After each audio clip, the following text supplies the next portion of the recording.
ketika dia berkarya setelah Gestapo menutup namanya, yaitulah ganti-ganti namanya. Ketemulah ini Bahtiar Ginting yang keren.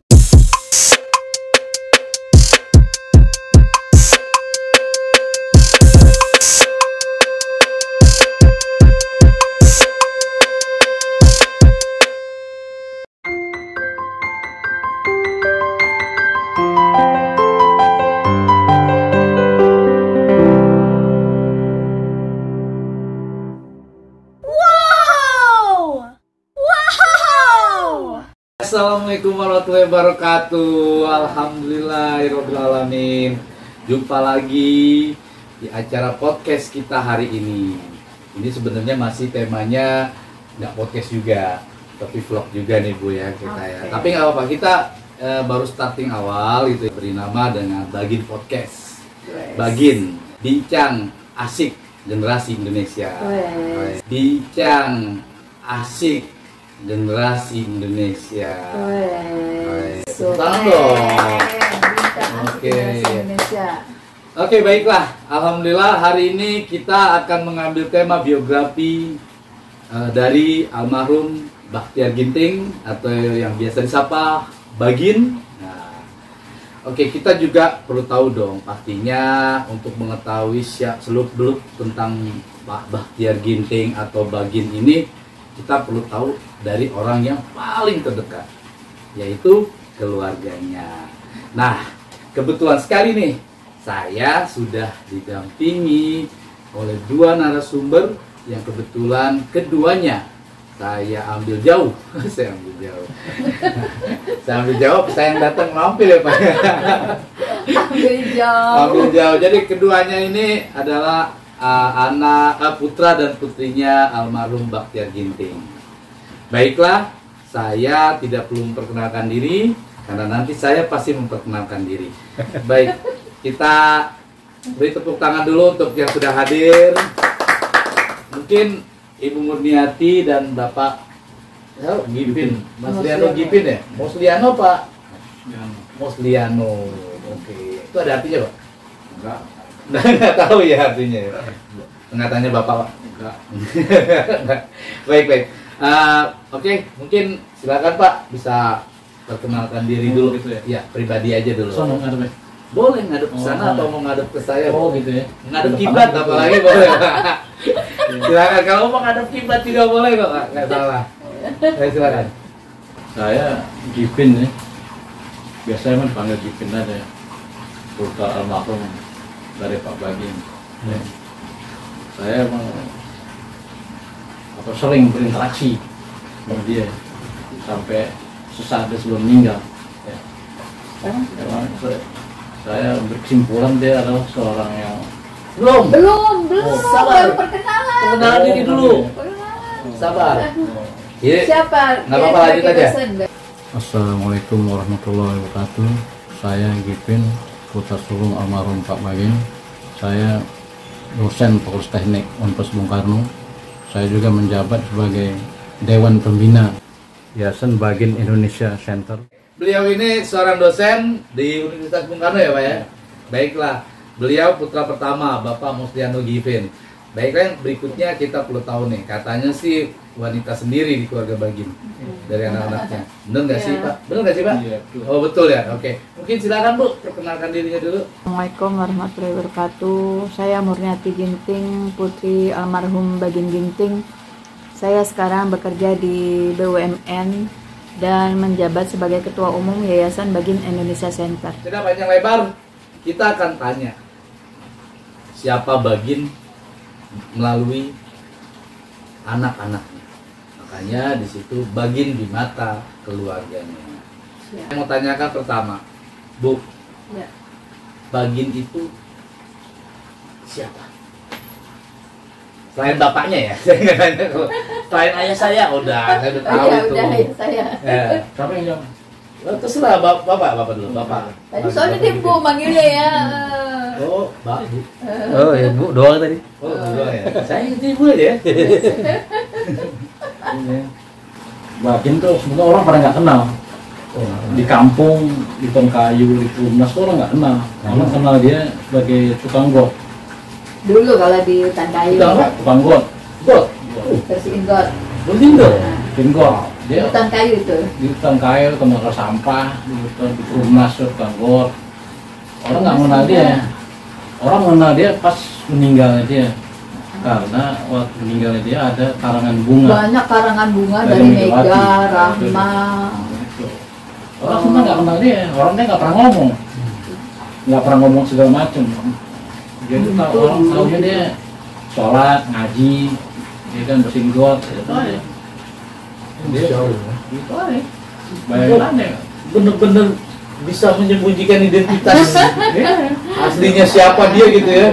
Orang bikin tukang got, siapa ya gitu ya. orang tahu dia tukang got, bersihin got, bakar sampah, bakar sampah. Dan ketika meninggal dia ngeprank masyarakat di sana ya. Tapi kan lagi di Bekasi kan sudah jadi pengurus masjid. Oh. Nah, masjid itu kalau di Bekasi jadi. Oh sudah pindah nih Bu ya. Jadi pindah dari hutan kayu jadi pengurus masjid. Ya, tapi lagi kalau di hutan kayu memang karena pada saat itu kan setelah Gestapo itu kan kita kan di hutan kayu tahun 70-an ya, itu nggak jauh dari Gestapo kan. Nah itu kan hidup harus bermasyarakat, kalau merahasiakan diri, kalau bisa nggak disebut tuh namanya, nggak boleh disebut namanya. Bahkan di karangan, di karya-karyanya tidak ada namanya diganti gitu. Termasuk nama Bahtiar Ginting itu kan namanya bukan Bahtiar Ginting, Bagin namanya. Nama aslinya Bagin Ginting kan, karena tidak boleh pakai nama itu, jadi kadang pakai nama Bahtiar Effendi, kadang Bahtiar Ginting, pokoknya bukan nama beliau. Nama Bagin itu nggak boleh, haram hukumnya. Dan waktu itu bisa ya? Bisa kapan? Ganti-ganti nama gitu Bu? Bisa, dulu kan KTP juga bisa nembak. Oh. Zaman itu KTP orang nggak punya KTP orang zaman itu, zaman sampai tahun berapa, awal 2000-an. Orang punya KTP itu kalau untuk haji, ya kan? Kalau orang mah rata-rata buat haji. Kemudian buat urusan bank, kalau itu nggak perlu KTP kan? Oke. KTP bisa buat di mana aja. Siap. Jadi Bagin ini singkatan lah ya, Bahtiar Ginting ya Bu ya. Kenapa disebut Bagin itu siapa Bu yang pertama kali menyingkat namanya? Apa personal atau ada orang lain? Kayaknya perlu diluruskan, namanya sebenarnya Bagin. Oh. Namanya itu Bagin. Orang-orang zaman dulu kan cuma nama singkat. Dia kan lahir tahun 1927. Nama Bagin Ginting. Nah Bagin itu saya nggak tahu, kita sampai sekarang nggak tahu apa artinya Bagin itu. Apa artinya Bagin? Namanya itu Bagin Ginting. Gitu. Oh jadi Bagin itu memang nama aslinya? Nama asli. Saya pikir itu singkatan, Bahtiar Ginting disingkat Bagin atau disapa Bagin. Ketika dia berkarya setelah Gestapo menutup namanya, ya itulah ganti-ganti namanya. Ketemulah ini Bahtiar Ginting yang trademarknya sekarang, padahal sih dulu ganti-ganti, ada beberapa kali ganti nama tersebut. Oh. Yang saya tahu Bahtiar Effendi, Bahtiar Ginting, nah itu, tapi itu nama berganti-ganti terus. Oh, yang kita tahu. Oh berarti Bahtiar Ginting ini sebenarnya nama samaran justru nama aslinya Bagin. Karena kan zaman dahulu itu nama tuh simple ya Bu ya. Simple. Bagin aja. Kan dulu kan Tarjo, udah kan. Sahnan. Nah, Sahnan. Ya kan? Cuma karena orang Batak kan ada marganya, Ya. Ginting. Iya. Kalau nggak salah, kalau saya baca di dalam itunya Bagin itu artinya bagian, tapi nggak tahu benar apa enggaknya. Oh bagian Ginting. Bagian. Nah bagian apa nggak tahu. Jadi berarti tapi zaman dulu nggak ada akte ya Bu ya? Iya nggak ada. Bapak sempat bikin akte baru gak Bu? Nggak pernah. Oh belum. Buat apa? Buat Bikin akte. apaan? Akte apa? Ya kan Akte kali lahir. kan wah zaman dulu kan Oh. Bapak kan 2008 ya? Nah, Almarhum yang meninggal ya? Ya artinya kan bisa jadi kayaknya. enggak buat apa? nggak sempet ya, nggak sempet lagi ya? Oh, Rek, ketika bikin paspor sama visa ke luar negeri aja nggak ditanyain tuh akte zaman dulu. Ya kan aksesnya beda Bu. Itu kan akses pemerintah kan. Iya. Itu udah ada misi kan sebenarnya kan. kan. Iya, jadi nggak ditanyain. Dulu kan ada akte kan karena ada bidan minimal kan. Zaman dulu orang lahir di bidan, berapa orang bidan di zaman dulu tahun sebelum merdeka, Indonesia merdeka. Siapa yang mencatat? Orang dulu kan mencatat lahir lagi pas Jepang datang. Oh, 1942. Tapi bulan itu pas Ramadan atau pas Lebaran Haji kan gitu bulannya kan. Nggak ada bulan-bulan yang lapin gitu. Kayak sana nih Bu, sana ini bulannya yang tahun ya Bu. Ya. Sana lahir bulan berapa ya? Bulan Februari tanggal berapa? 29 ya. Tahun sekali dia. Zaman dulu orang lahir pas gempa. Umur kita sedikit aja ya. Oke, apa Pak? Gue pernah ngambil honor di Sinar Harapan ya. Ada Koran. tulisan, Honor apa itu Pak? ada tulisan Tulisan babi gue lah. Tulisan Pak Bagin, Oh, almarhum. Sinar Harapan Sampai dulu sama. koran. Sinar Harapan yang deket itu. Iya, iya. Di sekarang kemudian diganti jadi Suara Pembaruan. Sinar Harapan Suara Pembaruan di Otista. Di Dewi Sartika ya. Cabangnya itu Di Dewi Sartika itu. banyak waktu itu. Gue ngambil tulisan waktu itu kan sampai ke bagian bendara itu gue liat, wah, kok namanya nama gue ini penulis Jipin gitu. Kayak gue nggak nulis. Itu Nah itulah dia menyembunyikan menyembunyikan. apa tulisan dia, menyembunyikan nama dia. Pertanyaan saya Pak, itu tulisannya tentang apa? Kalau nggak salah berita lah ya, tentang berita atau tentang apa? Enggak, tentang koreksi atau apa? Enggak, dia kayaknya masa berita kalau nggak salah. Itu kan dia biasanya nulis itu kayak kolom ya. Kolom itu loh Bu. kolom itu Lupa apa tulisan tentang apa itu. biasanya analisa sosial politik Nah, gitu maksudnya itu sepertinya loh. gitu. Biasanya kan dia kan bukan wartawan yang nyari berita, tetapi kolom menulis kolom menganalisa tentang suatu hal. Itu dari segi sosial, politik, hankam itu seperti itu, budaya. Sensitif beliau ya di situ ya. Nah, di situ memang dia penulis kolom, bukan mencari berita. Dulu Tapi ketika lucu juga Bu ya, namanya itu pakai nama Iya, Pak Bagin ya. Apa yang apa? Ya tanda kutip lah gitu ya. Pada waktu itu oleh pemerintah ya. Masih STM itu, STM kelas 2 lah kira-kira, tahun 80-an Atau ada mungkin dia ada harapan bahwa biarlah anakku yang terkenal kan gitu kan. dia menyembunyikan namanya. Jadi menyembunyikan nama dan menyembunyikan dirinya, bukan nama, bahkan dirinya aja dia sembunyikan, dia bergaul seperti, makanya dibilang saya nggak usah takut jatuh, orang saya udah paling bawah sampai. Tadi agak unik juga itu. Tiba-tiba nulis itu kenapa sih saking takutnya, apa pernah ada sesuatu Bu? Oh iyalah, Bapak apa namanya trauma 65 itu takut sekali dengan kekuatan Orde Baru. pertanyaan saya kenapa? Maaf ya.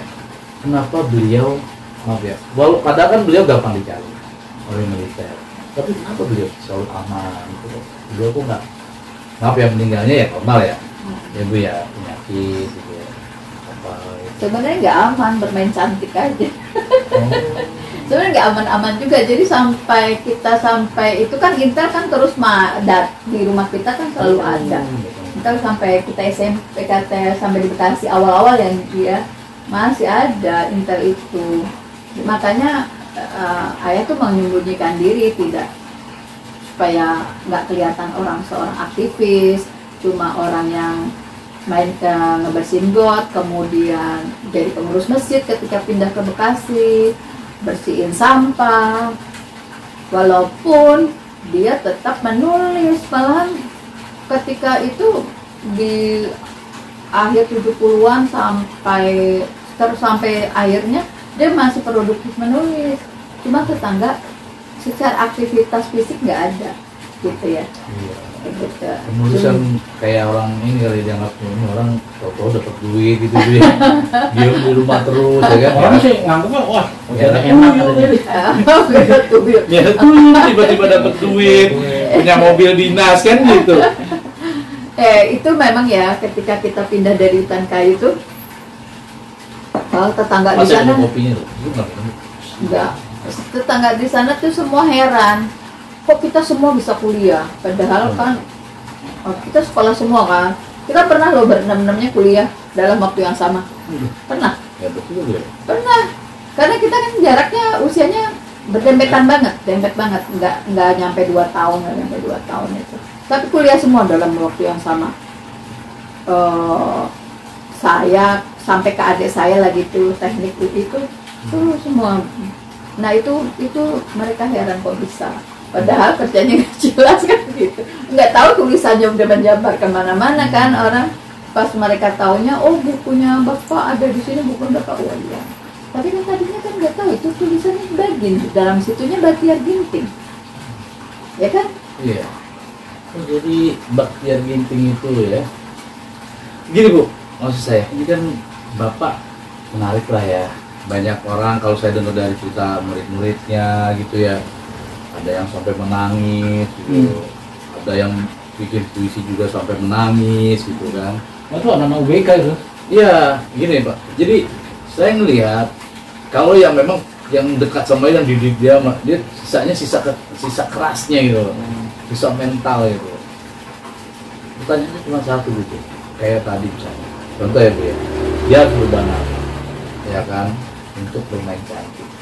Ini yang pertanyaan adalah seberapa bahayanya beliau gitu untuk pemerintah pada waktu itu menyimpan nama aslinya. Bahkan orang taunya Bagin itu Bahtiar Ginting pada akhirnya kan gitu kan. Ya, ternyata pas saya baru tahu hari ini, jujur. Pas saya baru tahu. Jadi itu perjalanan saya, padahal sudah lama nih. Karena pas saya podcast ini baru, ya makasih juga jadi saya tahu kan. Kemarin saya sudah pede aja gitu dengan Bahtiar Ginting atau Bagin. Itu ternyata Bagin ya Bu ya dia. Alhamdulillah nih hari ini sudah diklarifikasi bahwa Bahtiar Ginting yang justru nama samaran. Nama samaran. Salah satu nama samaran sebenarnya. Salah satu. Tapi yang jadi laki lah. Ya Bu, padahal jadi hoki juga ya, jadi hokinya ya Bahtiar Ginting gitu. Nah, sekarang kan Bagin bisa bincang asik generasi Indonesia. Betul. Iya Bu. Bagin tuh banyak hatinya kan. Hatinya. Oh iya. Tapi zaman dulu belum ada kayak gitu tuh. Betul. Tapi kalau Pak, saya penasaran justru Pak. Saya ngerasa ada dua hal ketika saya mendengarkan cerita-cerita dari murid-muridnya.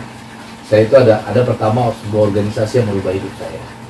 Dalam hal dunia ya, seperti dalam pemikiran hidup ada satu organisasi yang merubah saya. Yang kedua ketika saya mulai mendengarkan cerita Bagin. Dan buat saya itu apa ya, bikin saya racun dan candu gitu. Keinginan tahu saya jadi bikin candu gitu kan, tentang Bagin. Dan kita pengen tahu banget sih Pak, yang tadi belum pertama Bu ya, itu Bagin lah ya tahun berapa, terus dia apa aja sih kegiatan beliau ini sebelumnya, sampai ya kalau bisa gitu ya, apa sih runut gitu ya, runut gitu. Kira-kira siapa nih bapak atau ibu yang mungkin tahu apa Dia lahir tuh September tahun 7 September 7 September 7 September 1927 di Binjai, Binjai, Sumatera Utara. Dia anak petani. sebenarnya sih lebih tepatnya kampung Kota Gajah. Oh, Binjai itu kota Madya sekarang ya. dia Almarhum Bagin Ginting ini hidup pada saat orang itu buta huruf, pada saat penjajahan Belanda ketika lahir, dan beliau bisa sekolah itu memang karena perjuangan ingin sekolah dari kelas 3 SR yang ada bukan di kampungnya tetapi di kota kelurahan. Jadi beliau kelas 3 SR itu sekolah di namanya Kampung Marike, sedangkan beliau tinggal di Kota Gajah, dusun Kota Gajah. Kemudian kelas 5 harus ke Binjai karena tidak ada kelas 3. Setelah kelas 3 tidak ada di Kampung Marike. Kelas 5 beliau di Binjai sampai kelas 5 SR. Kemudian masuklah Jepang, beliau menjadi anggota PETA. Dan dia dididik PETA oleh Jepang. Pada saat itu selama pendidikan PETA Jepang, beliau menguasai bahasa Jepang, kemudian bela diri dasar Jepang, dan senam-senam kemiliteran Jepang. Kemudian setelah Jepang kalah, beliau kembali melanjutkan sekolah di Taman Siswa di Medan. Kemudian datanglah agresi Belanda pertama. Beliau ikut berperang sebagai laskar karena pada saat itu dia pernah dididik oleh PETA, dia mendapat pangkat sersan. Pada saat itu dia membawahi beberapa anak buah, dia memimpin satu peleton. Kemudian setelah agresi Belanda militer pertama Indonesia selesai, beliau kembali lagi melanjutkan sekolah ke tingkat SMA. Pada saat setelah agresi militer Belanda pertama selesai, kemudian dia kembali melanjutkan sekolah. Kemudian datang lagi agresi militer Belanda kedua. Beliau balik lagi menjadi tentara ikut laskar. Dan pada saat itu ada orang Indonesia yang menjadi lawannya ketika dalam peperangan tersebut. Kemudian setelah agresi Belanda militer kedua selesai, dia kembali ke rumah. Ketika itu belum ada panggilan untuk BKR dan TKR. Kemudian ketika ada panggilan ke BKR dan TKR, dia kembali ke Medan. Kembali di Medan, beliau ketemu dengan orang yang pernah memenjarakannya ketika agresi militer kedua itu. Dia orang Indonesia yang membela Belanda. Kemudian dia itu adalah menjadi atasannya. Akhirnya almarhum Bagin ini menolak untuk ikut ke dalam kemiliteran dan memutuskan karir kemiliterannya. Dia kembali ke penerbit dan menjadi wartawan di Harian Patriot sambil kuliah S1 Hukum di Universitas Sumatera Utara.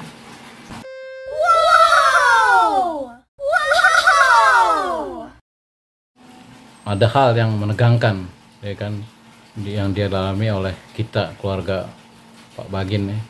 Kejadiannya pada tahun 67, 68 lah kira-kira itu ya.